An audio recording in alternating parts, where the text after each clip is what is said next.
The biggest innovation in my learning journey wasn't figuring out how to read more, it was getting ruthless about what not to read. So today, let's talk about the books that don't make it to my shelf. Alright, the first category of books I've given myself permission to skip is what I call the 300-page blog post. You know the ones. They have a brilliant, catchy title, a subtitle that explains the entire concept, and you can get the whole idea just by reading the introduction. If the entire thesis of a book can be perfectly understood from a 15-minute summary or a good podcast interview with the author, reading the whole thing often becomes an exercise in confirmation, not discovery. It's just the same point repeated with slightly different anecdotes. The test here is simple. Can you grasp the core value in less than 20 minutes? If the answer is yes, you can confidently move on.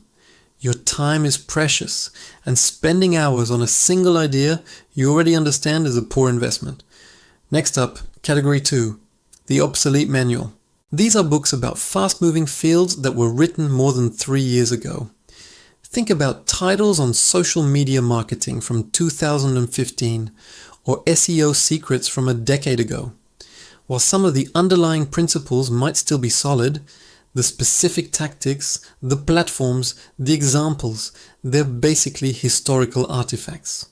The digital world moves at lightning speed. Your time is so much better spent engaging with current information. That means diving into up-to-date forums, listening to recent podcasts from experts in the field, or reading the latest academic papers. The rule here is to ask, is this knowledge on a rapidly shifting timeline? If so, the book is likely expired.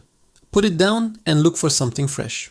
Category 3 is a big one, the intellectual prestige, pick. This is that dense, classic philosophical text or that famously difficult literary novel that you feel you should read to be seen as smart or cultured. But when you actually try to read it, it brings you zero joy, zero genuine curiosity, and zero practical insight. Life is simply too short to force yourself through hundreds of pages of something like Ulysses, or Kant if it doesn't speak to you. Reading is meant to expand your mind and your world, not become a form of self-inflicted torture just to check a box. The question to ask yourself is honest and direct. Am I reading this for status, or am I reading this for actual growth and enjoyment? Be honest with yourself. It's liberating. So what's the antidote to all this book guilt? The power of no. Saying no to these kinds of books isn't anti-intellectual. It's the opposite. It's pro-attention. It's a strategic decision to protect your most valuable resource, your focus. When you clear away the clutter of books you feel obligated to read, you create the space for the books that will truly resonate with you. The ones with deep research you can sink your teeth into, timeless narratives that change your perspective, or complex ideas that can't possibly be summarized in a blog post. The goal isn't to build a comprehensive library that impresses others. The goal is to build a personal canon, a curated, intentional collection of works that actually shape who you are and how you think. It's about quality over quantity. Always. A small shelf of books that you love and have deeply engaged with is infinitely more valuable than a huge library of unread or forgotten titles. And this is my secret. Now I want to hear yours. Let's break the shame and build a permission to skip list together. Right here, right now. Here's your mission. Go to the comments and write the title of one book that everyone praises, but you just couldn't get through or didn't like.